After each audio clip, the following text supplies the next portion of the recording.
Hi, I'm Christina at Travels with Ted, and in today's RVing for Beginners video, I'm sharing a guide to preparing your RV for winter storage.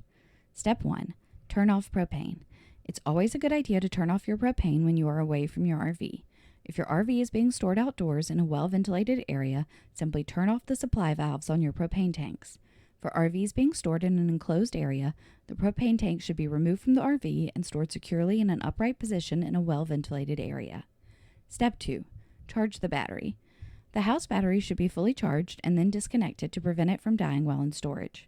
Most RVs have a battery disconnect or kill switch, so you do not need to physically remove the battery to disconnect it.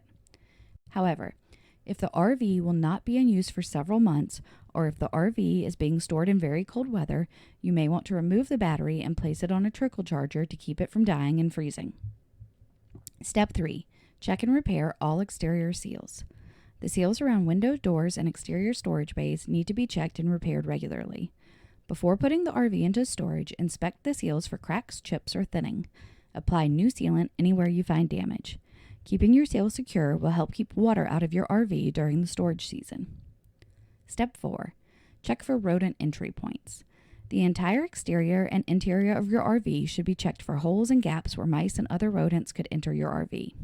Inspect the walls of storage bays and get under the RV and check for holes or gaps.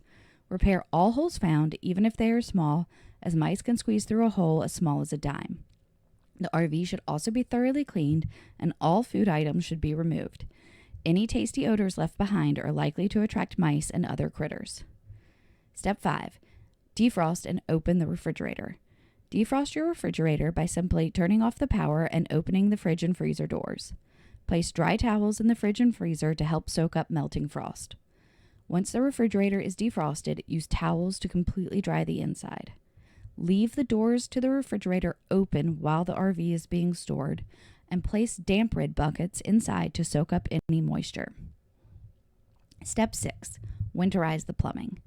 This is the most complex step in preparing your RV for winter storage, but it must be done if your RV will be stored in below freezing temperatures. I'm going to show you the process on my travel trailer. It will be very similar for other RVs, but every RV is a bit different, so make sure to consult your owner's manual. I start the winterization process by fully emptying the gray and black water holding tanks and flushing to clean. After dumping, I stay connected to the dump station. With the gray tank valve open, I go inside and open all faucets and let any residual water empty from the sinks and shower. Then, with the black tank valve open, I flush the toilet until no more water flows out.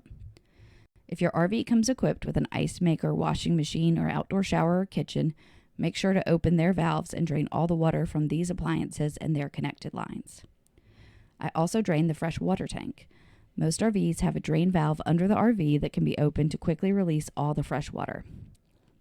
After draining everything, I open the low point drains and make sure all the water is emptied out of the RV lines.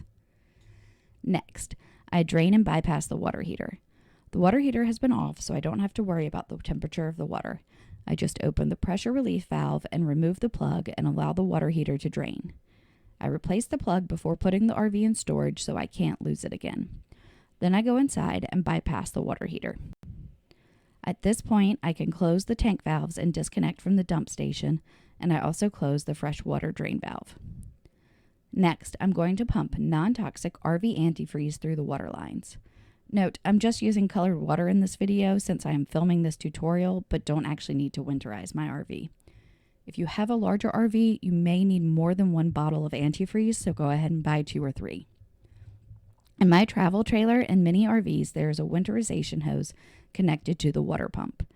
I insert the hose into the container of antifreeze and turn the valve so it points towards the winterization hose. I turn on the water pump and open all faucets, cold and hot sides, and the shower until antifreeze comes out. I also flush the toilet until antifreeze comes into the bowl. If you have an outdoor shower or sink, run antifreeze through those lines as well, then turn off the water pump.